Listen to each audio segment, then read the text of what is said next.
Para gravar. Então vamos lá. Vocês estão vendo a resolução aqui dos exercícios aqui na tela? Alguém fala no chat para mim, por favor. Sim. Sim? Ótimo. Então, o que ele traz aqui, né? Ele faz uma comparação de todos os alimentos, né? O arroz, o azeite, o queijo e o bife. E aí ele soma todos eles de forma que todos eles dão 45 pontos, tá bom? Então ele fala, né, que, por exemplo, 85 pontos. Ele fala que a soma dos nutrientes de cada uma das dietas dá 85 pontos de acordo com o valor energético. E aí ele vai subtraindo, por exemplo, ele vai subtraindo a 3, né, a equação 3 da equação 1, para conseguir achar o valor do azeite, né, e do queijo. Já que eles sabem que o azeite, ele acaba vendo que o azeite e o queijo têm o mesmo valor, então ele acaba assumindo que, como a subtração do azeite e do queijo dá zero, ele acaba assumindo que eles têm o mesmo valor, tá bom? Mas isso daqui, gente, é dentro de uma equação. Eu vou passar para o Bruno depois, eu acho que essa questão veio errada aqui nessa primeira questão, porque ó, é só conta, tá bom? O gabarito que eu vou dar para vocês é a letra E, tá bom? Mas o que é importante a gente aproveitar já dessa questão?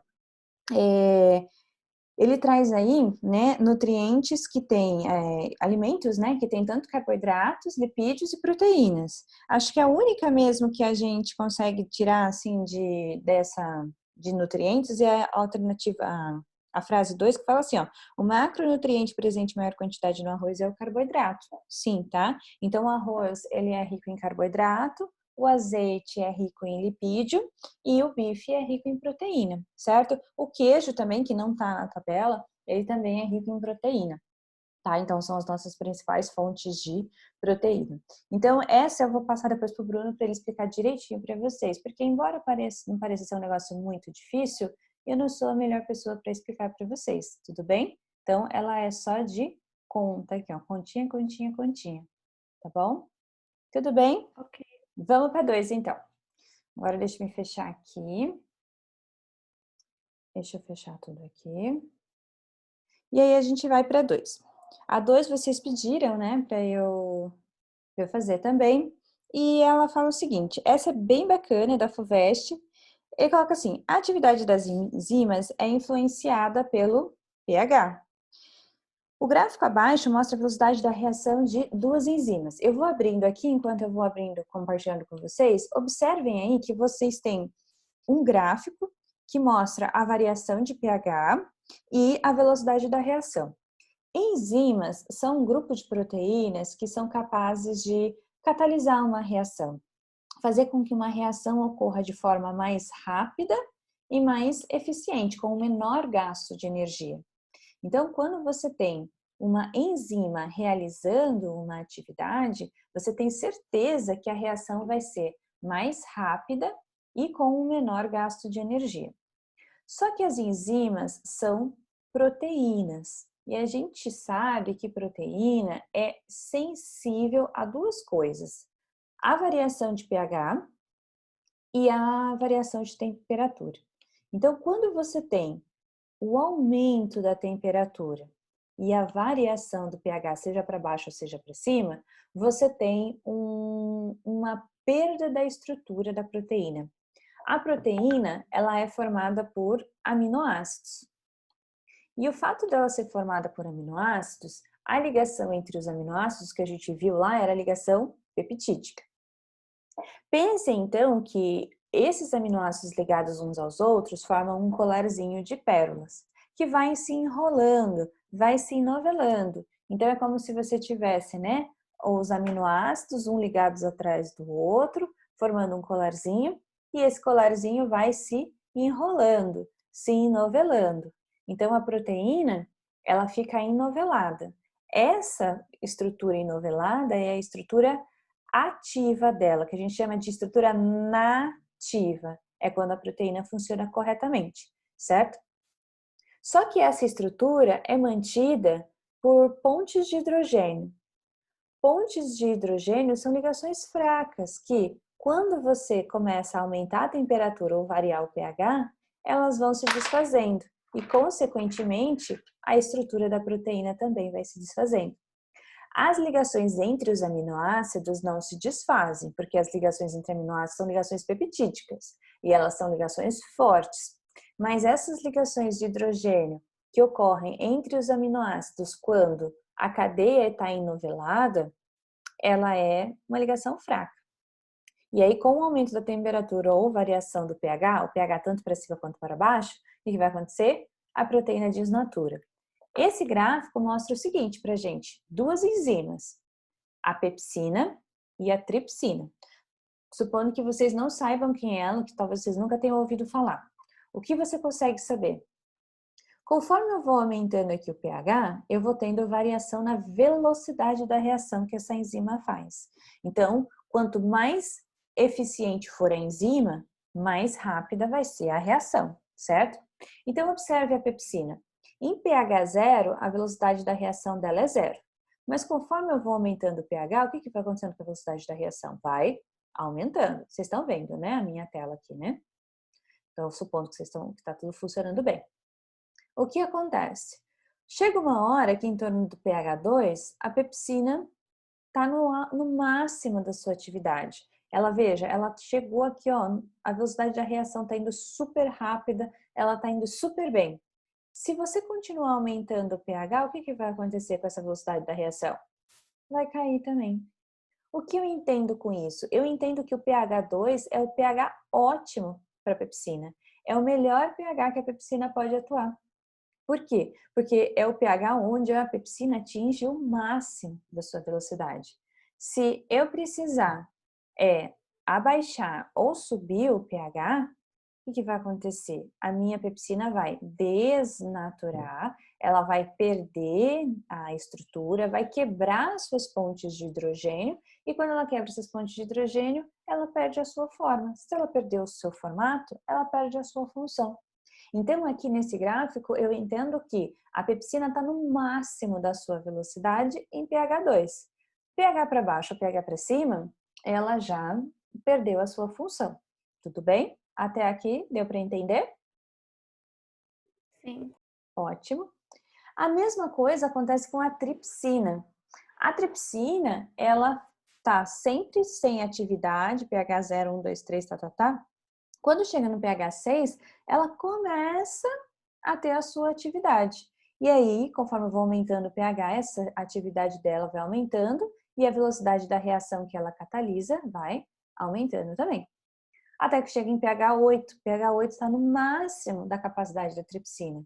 Se eu começar a aumentar o pH, o que vai acontecer? A mesma coisa. Os aminoácidos vão perder a ponte de hidrogênio, né? Vão desfazer as pontes de hidrogênio, a proteína vai perder a sua estrutura, consequentemente ela perde sua função. E aí, se ela perde a função, a velocidade da reação vai caindo. Então, nesse gráfico, eu consigo perceber que o pH ótimo da pepsina é 2 e o pH ótimo da tripsina é 8. Se eu variar a pepsina fora do pH 2 ou se eu pegar a tripsina fora do pH 8, elas não funcionam corretamente. Por quê? Porque elas vão desnaturar, elas vão perder o seu formato, perdendo o seu formato, elas perdem a função delas, ok? Aí ele pergunta assim, ó, para identificar se um frasco rotulado enzima contém pepsina ou tripsina, foi planejado um experimento com 4 tubos de ensaio, né? 2 tubos testes e 2 tubos controle, que ele mostra aqui pra gente. Então vamos lá, ó. Deixa eu só tirar umas coisas que estão aparecendo aqui para mim. O que eles fizeram? Eles separaram 4 tubos em que você pode colocar ou enzima, ou água, ou substrato e o valor de pH que você quer trabalhar. Vamos supor que chegaram 2 tubos para vocês, um de pepsina e outro de tripsina, mas por algum motivo você perdeu o rótulo. Não dá para saber qual é a tripsina, qual é a pepsina. Foi perdido o rótulo. Simplesmente veio o tubo escrito enzima e você não consegue identificar se é a pepsina ou se é a tripsina. Ele quer que você bole um experimento em que você consiga identificar qual tubo, né, qual dessas enzimas aí, qual do tubo, o que está no tubo, se é tripsina ou se é pepsina. Então, eles sugerem essa tabela aqui para vocês preencherem. E aí, a partir desse momento que você preenche, você vai realizar um experimento para saber o que tem naquele tubo, tá? Então, ele fala aqui, ó, você recebeu um frasco escrito enzima. Esse frasco tem ou pepsina ou tripsina. E aí, você precisa fazer esse experimento para identificar o que tem, qual enzima que tem aí. Bom, a primeira coisa que eu preciso saber é o substrato. O que é o substrato? A enzima, quando ela vai realizar uma reação, lembre-se que as enzimas são proteínas que catalisam uma reação, ou seja, elas aceleram uma reação, fazendo com que essa reação ocorra no menor tempo, certo? E outra coisa, quando você tem a enzima atuando, ela vai se ligar a uma determinada molécula. Essa molécula que a enzima se liga é chamada de substrato. Então, o que é o substrato? É a molécula que vai ser transformada pela enzima. Por que eu falo transformada? Quando a gente fala de enzima, a gente pensa em quebrar, né? Uma molécula que é quebrada, a enzima quebra alguma coisa. Sim, as enzimas quebram coisas, elas digerem coisas, mas as enzimas também podem juntar duas coisas. Então, por exemplo, eu posso pegar duas moléculas de glicose e juntar para fazer um disacarídeo chamado maltose. Eu posso pegar dois aminoácidos e juntar para fazer uma proteína. Quem faz essa junção dos aminoácidos também é uma enzima. Então, a enzima ela pode quebrar moléculas, ela pode juntar moléculas, como ela pode simplesmente modificar as moléculas, ou seja, sei lá, tem uma hidroxila aqui, eu posso deslocar essa hidroxila para outra região da mesma molécula, tudo bem? Então, as enzimas, elas transformam as moléculas, certo? Então, eu preciso saber aqui quem é o substrato da pepsina e da tripsina, ou seja, qual que é a molécula que essas enzimas modificam. Para quem não lembra, ou para quem assistiu a aula, na aula lá eu comentei, na videoaula, a pepsina e a tripsina são responsáveis por quebrar proteínas. Elas são peptidases, elas quebram proteínas. Então, o meu substrato vai ter que ser aqui, proteína. Se eu puser carboidrato, não vai acontecer nada. As enzimas são altamente específicas. Então, a alfa-amilase quebra só o amido. A maltase quebra só a maltose. As peptidases quebram só peptídeos. Lipases quebram só lipídios. Geralmente, a terminação ase é de proteína, mas vai existir exceção à regra, como a própria tripsina que está aqui no exercício. Então, nesse exercício, você tinha que saber qual é o substrato da tripsina e da pepsina. Como as duas têm o mesmo substrato, você vai ter que colocar substrato aqui nos 4 tubos. Para você saber qual é a enzima que está funcionando, né? E se a enzima está funcionando, você coloca proteína nos 4 tubos. Até aqui tudo bem? Ok? Sim. Ótimo. Então tá bom. Aí uma coisa que a gente precisa saber. Se a reação ocorrer, né? Eu vou colocar tanto a pepsina quanto a tripsina em um dos tubos. Mas ele sugere para mim também que eu possa colocar água, porque a água vai ser o meu branco. É o sinal, é quando não há reação, quando não ocorreu reação, tá bom? Então, quando não ocorre reação, é a água. E aí, aqui vocês podem usar qualquer ordem, tá? Não vamos assim, não vai ter uma ordem muito específica, mas só para a gente organizar, vamos colocar então aqui, ó. A gente vai colocar uma enzima aqui, no tubo 1 e no tubo 2, ok?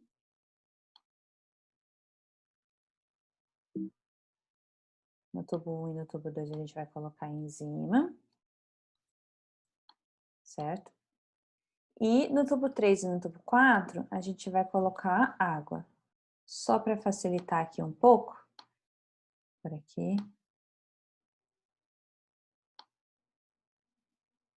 Ótimo, ok? Poderia colocar enzima no tubo 1, água no tubo 2, enzima no tubo... Podia, tá? Aí, desde que tenha Congruência, sim. Então, eu vou colocar essa enzima desse tubo aqui, que eu não sei o que está escrito aqui, eu não sei o que está. Eu tenho um tubo chamado enzima, certo? Eu tenho esse tubo chamado enzima. Ai, ele anda comigo. E eu vou colocar o que tiver ali dentro daquele tubo, um pouquinho no tubo 1, um pouquinho no tubo 2. E o tubo 3 e o tubo 4 vão ser o meu branco, vão ser aquele meu controle, tá certo? O substrato de todo mundo a gente já sabe que é proteína, porque essas duas enzimas, elas quebram proteínas. Ok? E agora, aqui que vai ser a questão decisiva do experimento de vocês. Qual vai ser o pH que você vai trabalhar? Porque a gente viu que a pepsina e a tripsina, elas têm pHs diferentes. Então, o que eu vou fazer? Eu vou pôr a enzima para trabalhar num pH 2 e para trabalhar num pH 8, concorda comigo? Para eu saber se aquela enzima é a tripsina ou é a pepsina, eu tenho aqui ó, o substrato para ela quebrar e eu tenho a enzima. Se for a pepsina, ela vai funcionar em pH 2 e não vai funcionar no pH 8. Vou voltar aqui. Ó. Se for a pepsina, vai funcionar no pH 2 e não vai funcionar no pH 8. Agora, se for a tripsina, vai funcionar no pH 8 e não vai funcionar no pH 2. Então, é um experimento bem simples e aqui você só repete, né? Porque é seu controle. Ok? Então, é isso que você tem que pensar. Você tem que pensar um jeito de isolar a minha amostra e tentar identificar de uma maneira mais precisa. Você tem a água como controle, o substrato vai estar lá, então, quando eu tiver a água e com o substrato ali sem enzima, não é para acontecer nada, independente se for pH 2 ou se for pH 8. E nos tubos que tem a enzima e eu tenho o substrato, eu vou ter um resultado. Se for a pepsina, vai funcionar, vai ter reação no tubo 1, mas não vai ter no tubo 2, certo? Então, a questão de letra A era para a gente só falar como que a gente montaria a tabela. Então, aqui você tinha que pensar em um experimento que fizesse você conseguir diferenciar a pepsina da tripsina. As duas quebram proteínas e a única coisa que varia entre elas é o pH. Então, vocês tinham que colocar a enzima nos tubos, a proteína, que é o substrato, e só colocar esses tubos em pHs diferentes. Assim, eu consigo saber o que vai ser quebrado, né? Se quebrar no tubo 1, eu sei que é a pepsina. Se quebrar no tubo 2, eu sei que é a tripsina. Aqui não pode quebrar nada, aqui não pode acontecer nada, porque aqui é meu controle. Ok? A era só para fazer isso. B. Qual é o resultado esperado em cada tubo de ensaio caso o frasco contenha apenas pepsina? O que eu espero que aconteça no tubo 1? Se a pepsina atua em pH 2, eu espero que haja a digestão, haja a hidrólise da proteína, a digestão da proteína. Então, no tubo 1, eu espero que, se for a pepsina, eu espero que no tubo 1, a pepsina, estando no seu pH ideal, ela realize sua função e ela faça a digestão. E aí, então, eu tenho a hidrólise aqui. No tubo 2, a pepsina, ela tá num pH horrível para ela. pH 8, ó, a pepsina, coitada, já se tivesse pH negativo, né, dava negativo aqui, né, velocidade da reação. Se pudesse ser negativa, estava negativa, tá? Então, pH 8, a pepsina não funciona. Então, aqui eu espero que não ocorra hidrólise, não ocorra a digestão. Tubo 13 e tubo 4, eu também espero que não ocorra a digestão, só que aqui por outros motivos. Enquanto que no tubo 2 não vai ocorrer hidrólise, porque a enzima está num pH que não é o pH ótimo dela, não é o pH favorável dela, no tubo 13 e no tubo 4 não vai ocorrer reação porque não tem enzima, só por esse motivo, tá bom? Deu para entender? Faz sentido para vocês? Se ninguém falou nada, vou supor que tá tudo bem. Eu tenho uma dúvida. Pergunte. O que acontece se for pepsina no tubo 1 e tripsina no tubo 2? Então, aí o que vai acontecer? Se você puser a pepsina, se você tiver só... Esclarece para mim uma coisa. Você está pensando que eu coloque a enzima pepsina aqui e a enzima tripsina aqui, colocar duas enzimas diferentes, uma aqui e a outra aqui? Isso. Se você coloca a enzima pepsina aqui, vai ocorrer a hidrólise porque ela está no pH ideal. Se você colocar a tripsina aqui, vai ocorrer a hidrólise porque ela está no pH ideal. O único problema é que o meu exercício aqui, ele fala que você tem uma enzima só, tá? Então você tem um tubo com uma enzima. E aí você tem que descobrir qual dessas duas enzimas é que está no tubo, tá bom? Então você tem uma amostra X lá, e você não sabe que enzima, você não sabe se é a pepsina ou se é a tripsina. Por isso que vai ocorrer hidrólise em uma das reações só, porque você só tem um tipo de enzima no tubo. Agora, se fosse um outro experimento em que nesse tubo você colocasse a pepsina e nesse tubo 2 você colocasse a tripsina, aí ia ocorrer hidrólise nos dois. Mas aí eu estou usando enzimas diferentes, em pHs diferentes. Essa enzima está no seu pH ideal e essa enzima está no seu pH ideal. Ok? Certo, obrigado. Nada. Ok, pessoal? Então, é isso que acontece. Depois, a questão C é bem tranquila. Olha só, ele pergunta assim: em que órgãos do sistema digestório humano atuam a pepsina e a tripsina? Vamos supor que vocês não soubessem, nunca ouviram falar. O que vocês vão pensar? Vocês vão lá no gráfico e vão ver assim: bom, a pepsina, ela atua em pH 2. O órgão que tem ácido dentro dele para fazer a digestão é o estômago, né? O estômago é super ácido, né? Ele trabalha em pH em torno de 2 e 2,5. Então, por isso que aqui você saberia que é o estômago. A tripsina atua em pH 8. Esse às vezes a gente não está muito habituado, mas o pH 8 é o pH do intestino delgado. Quem permite esse pH 8 lá no intestino? A bile.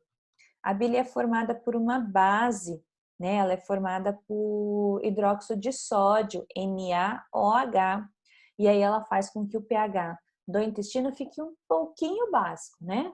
Considerando que 7 é o neutro, o pH do intestino fica um pouquinho mais básico, fica 8, certo? Então a pepsina atua no intestino e a tripsina, a pepsina atua no estômago, pepsina no estômago, e a tripsina atua no intestino, ok? Estava tranquila essa C. A 3 ninguém me pediu, mas ela estava bem facinho, tá? A 4 ele vai falar sobre o consumo de fibras. Então ele fala, né, que as fibras alimentares, principalmente a celulose, né, é um tipo de fibra. Por quê?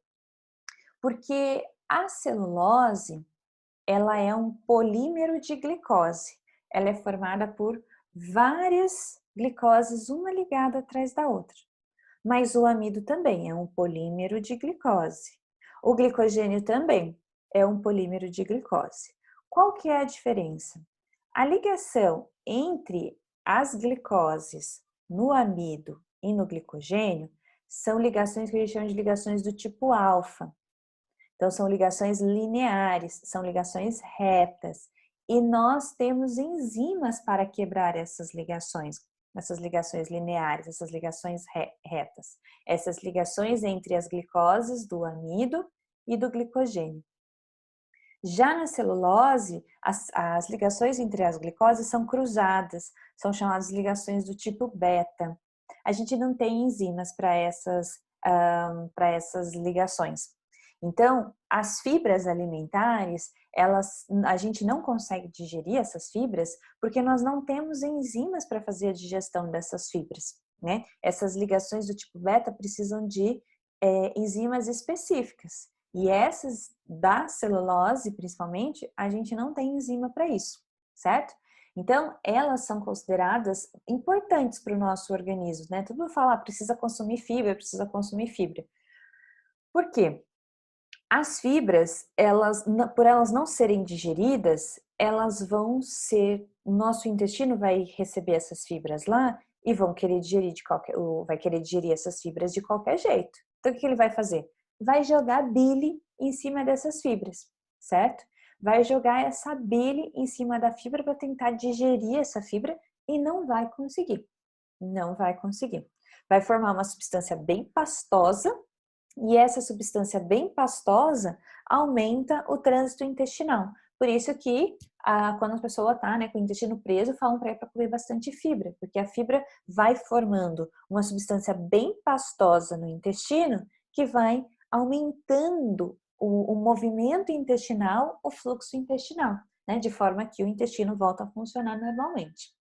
E aí aqui ele traz o seguinte, ele fala, né, ó, que o consumo de fibras, sobretudo essas que se misturam com a água, né, solúveis, diminui os níveis de colesterol plasmático. Elas ligam-se às sais biliares, aumentando a sua excreção. Os sais biliares perdidos, os sais biliares perdidos nas fezes são repostos a partir do colesterol, o que diminui o teor do colesterol circulante. Além disso, a fermentação das fibras pelas bactérias intestinais produz ácidos graxos de cadeia curta que parecem inibir a síntese de colesterol no fígado. Aí ele pergunta assim, por que pode ser benéfico o consumo de alimentos que contribuam para a redução do colesterol circulante? Isso aqui a gente comentou rapidinho na aula passada, né? Que o colesterol circulante, né, quando eu tenho lá uma grande concentração de colesterol associado às lipoproteínas, né, associado, formando o HDL, lembra que esse colesterol circulante pode se ligar às paredes dos vasos sanguíneos, né, se ligar às paredes das artérias, entupindo essas artérias, lembra? Formando a aterosclerose. Então, se eu consumir alimentos que reduzem o meu colesterol circulante, eu reduzo a chance de desenvolver uma aterosclerose, ok? Além da ingestão de fibras, de que outra maneira pode-se reduzir o colesterol circulante? Várias. Primeiro, diminuir a ingestão de alimentos ricos em colesterol, né? Se você já está com muito colesterol circulante, o ideal é que você reduza na sua alimentação esse colesterol circulante. A atividade física também contribui para equilibrar os níveis de colesterol circulante, tá bom? E ele pergunta assim na B, qual a função da bile na digestão dos alimentos? A bile, ela serve para emulsificar os lipídios. Ela só ajuda a misturar, né, o termo correto é emulsificar, misturar os alimentos gordurosos, lipídicos, para que as enzimas consigam quebrar os lipídios. Essa é a função da bile. Mas só para deixar bem claro uma coisa que é bem legal que está aqui no enunciado, é que é o seguinte, por que as fibras, então, reduzem os níveis de colesterol circulante? Eu não sei se ficou claro para vocês aqui nesse enunciado. Mas é o seguinte, a bile é formada de colesterol. Para eu produzir bile, eu preciso de colesterol. Então, se eu consumir fibras, eu vou precisar de bastante bile para misturar essas fibras. Quanto mais fibra eu como, mais bile eu preciso. Por isso, mais colesterol que eu tenho no meu corpo, eu vou direcionar para sintetizar bile, reduzindo a quantidade de colesterol plasmático, certo? Então, para eu produzir a bile, eu preciso de colesterol. Então, quanto mais bile eu precisar produzir para tentar digerir as fibras, mais colesterol eu consumo, reduzindo a quantidade de colesterol plasmático, tá? Esse é um ponto. E um outro ponto é que como as fibras ficam ali formando essa substância pastosa no intestino, essa substância pastosa atrapalha a digestão e a absorção de alguns alimentos. Então, por exemplo, o colesterol dos nossos alimentos, ele demora mais para cair no sangue. Ele não cai tudo de uma vez. Eles vão caindo aos poucos, porque tá aquela mistura pastosa no intestino que atrapalha, então, a caída dos alimentos até o sangue, tá bom? Então, por isso que a bile tem essa importância aqui. Até aqui tudo bem? Na 4? Vamos para as... Tem perguntas, peraí. Não pode usar a palavra digerir, Yuri, explico. A bile, ela não quebra o lipídio. Quem quebra o lipídio é a lipase, é a enzima, tá? Então, quem faz a digestão é a lipase. A bile, ela só permite um ambiente adequado, um pH ideal, que ela tem, né, o hidróxido de sódio que permite ficar em torno de pH 8, né? Ela facilita o acesso da enzima, mas não é ela quem corta, não é ela quem digere. Por isso que o termo correto é emulsificar. Dependendo da banca que for corrigir, se você coloca digerir, eles desconsideram, tá? Porque não é quimicamente o processo correto, ok? Vamos para a questão de número 7.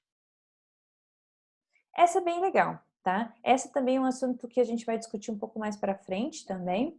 Mas olha só, a vaca é um ruminante, cujo o estômago tem compartimentos onde ocorre o processo de digestão da celulose. A vaca também é um mamífero e ela também não consegue digerir a celulose, né? Então, para ela fazer a digestão da celulose, ela precisa de alguém para fazer isso. Então, quando ela se alimenta, a celulose vai lá para uma região do estômago dela chamada de rumen. Lá no rumen, deixa eu ver se eu não vou responder a pergunta. Não, lá no rumen existem algumas bactérias que são capazes de quebrar essa celulose. Então, essas bactérias quebram a celulose e disponibilizam, então, a glicose, que vai ser produto dessa quebra, para a vaquinha usar como fonte de energia. Só uma curiosidade aqui. Se você usar, se, por exemplo, uma vaca ficar doente por qualquer motivo, e qualquer ruminante, tá? O exercício aqui tá falando da vaca, mas pode ser qualquer ruminante. E você errar na dose de antibiótico, colocar uma quantidade de antibiótico maior do que o correto, você vai matar esses micro-organismos, essas bactérias do intestino, do estômago do animal. E aí isso vai fazer com que o animal não tenha, né, quem faça a digestão de celulose para ele vai ficar sem o fornecimento de nutrientes, ele pode morrer de fome. Ele vai comer o capinzinho lá, né, mas não vai conseguir ter energia suficiente por conta de não ter os micro-organismos que fazem a digestão correta da celulose, tá bom? Sabendo disso, qual é o tipo de relação biológica que existe entre a vaca e esses seres vivos aí, né? Entre esses micro-organismos? A gente vai ter uma aula lá na frente de relações ecológicas, mas só para a gente puxar aqui, chama-se mutualismo. Lembra lá da biologia, tá? Mutualismo, que é aquela interação em que há troca de favores, certo? E os indivíduos dependem dessa troca de favores. A bactéria tem um lugar quentinho e alimentos para sobreviver. E a vaquinha, ou qualquer ruminante, vai lá fornecer esse abrigo para a bactéria, mas em troca a bactéria vai fornecer para ela os nutrientes que ela não consegue obter, tá? Então é mutualismo, é uma troca de favores em que ambos os indivíduos dependem dessa troca de favores, tá? Dependem disso para sobreviver. Depois a B. Que nutrientes do mesmo grupo da celulose os humanos conseguem digerir? Então, a celulose é um polissacarídeo, né? Uma cadeia longa. Entre o polissacarídeo a gente tem a celulose, o amido e o glicogênio. O amido e o glicogênio tem aquela ligação linear, né? Aquela ligação tipo alfa que a gente consegue digerir. Os demais, a celulose não. Pessoal, eu vou desligar porque já está dando aqui menos de 1 minuto e eu já chamo vocês rapidinho para a gente continuar. Mais um pouquinho só, tá bom? Vou desligar e a gente já continua. Vou chamar de novo.